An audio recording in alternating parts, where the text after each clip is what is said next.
So, open lang tayo ng Mozilla. Images.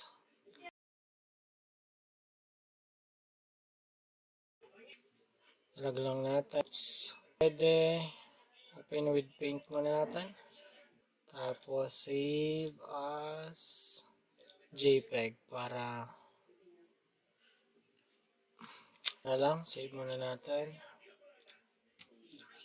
Ito. Photoshop. Open na. Then, click lang natin yung magic eraser. Natin tanggalin. Click nyo lang. Save file. Save as. So, ayan na, no? Naka.png na siya. Dapat hindi natin matanggal yung .png. Save. Yan. Click OK. Yun lang.